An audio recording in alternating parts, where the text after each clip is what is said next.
ಸಮಗ್ರ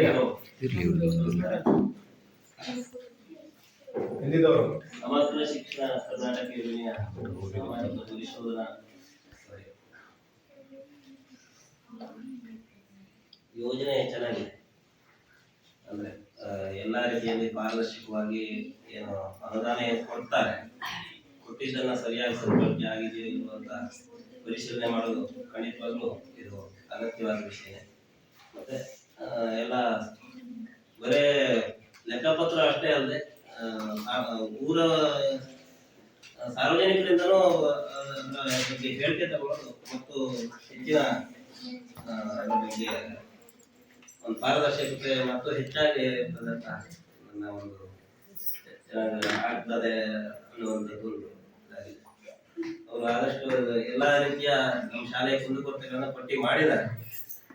ಅದನ್ನ ಆದಷ್ಟು ಬೇಗ ಕುಂದುಕೊರತೆಗಳನ್ನ ಕಡಿಮೆ ಮಾಡಬೇಕು ಅಂತ ಮುಂದೆ ಶಿಫಾರಸು ಮಾಡಬೇಕು ಅಂತ ನಾವು ಅದರಲ್ಲಿ ಅವರಲ್ಲಿ ಕೇಳ್ಕೊಳ್ತೇವೆ. ಹಾಗೂ ಎಲ್ಲ ಬಂದಂತ ಬಾಲಕರು ಆದಷ್ಟು ಬಂದಿದ್ದಾರೆ ಅನ್ನೋದೇ ಒಂದು ಸ್ವಲ್ಪ ಮಟ್ಟಿನ ಸಮಾಧಾನಕರ ವಿಷಯ. ಹಾಗೆ ಈಗ ನಾವು ಶಾಲೆ ಈ ಕಾರ್ಯಕ್ರಮದ ಉದ್ಘಾಟನೆಯನ್ನ ನಾವು ಈಗ ಸಾಲುಮರದ ತಿಮ್ಮಕ್ಕನ ಹೆಸರಲ್ಲಿ ಅವ್ರನ್ನ ನೆನಪಿಸಿ ಉದ್ಘಾಟನೆ ಮಾಡಿದ್ದೇವೆ. ಈಗೇನು ಶಾಲೆ ಇತ್ಯಾದಿ ಇದಕ್ಕೆ ಏನು ಅನುದಾನ ಎಲ್ಲ ಕೊಡ್ತಾ ಇದ್ದಾರೆ. ಆದ್ರೆ ಒಂದು ಈಗ ಅಂದ್ರೆ ಜನರ ಸೇರಿದ್ದಾರೆ ನಮ್ಮ ಉಳಿವಿನ ಪ್ರಶ್ನೆ ಆಗಿದ್ದಕ್ಕ ನಾನು ಹೇಳ್ತಾ ಇದ್ದೇನೆ. ಇದು ಎಲ್ಲ ಚೆನ್ನಾಗಿದೆ, ಅದ್ರ ಬಗ್ಗೆ ಯಾವುದೇ ಇದೆ. ಈಗ ಇನ್ನೊಂದು ನಮ್ಮ ಸರ್ಕಾರ ಒಂದು ನಮ್ಮ ಈ ಭಾಗಕ್ಕೆ ಸಂಬಂಧಪಟ್ಟಂತೆ ಅಘನಾಶಿನಿ ಡ್ಯಾಮ್ ಕಟ್ಟಲಿಕ್ಕೆ ಹೋಗ್ತಾ ಇದೆ ಅಂತ ಒಂದು ಸುದ್ದಿ ಬಂದಿದೆ.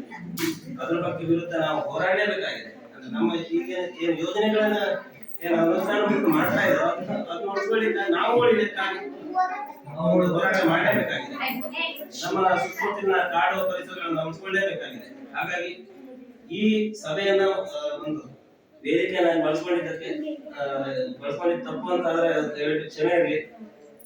ಆದ್ರೆ ಜನ ಸೇರಿದಾಗ ಹೇಳಲೇಬೇಕಾಗ್ತದೆ. ನಮ್ಮ ಅಳಿವುಳಿ ಎಲ್ಲ ಮಕ್ಕಳ ಎಲ್ಲರ ಅಳಿವುಳಿನ ಪ್ರಶ್ನೆ ಆಗಿದ್ದಕ್ಕಾಗಿ ನಾಡಿದ್ದು ಭಾನುವಾರ ಸಿರ್ಸಿ MES ಕಾಲೇಜಿನಲ್ಲಿ ಇದರ ವಿರುದ್ಧ ಪ್ರತಿಭಟನಾ ಸಭೆಯಲ್ಲಿ ಎಲ್ಲರೂ ಭಾಗವಹಿಸಬೇಕು ಅಂತ ಕೇಳ್ತಾ ಎಲ್ಲ ಇವರಿಗೆ ನಮಸ್ಕಾರಗಳನ್ನು ತಿಳಿಸ್ತಾ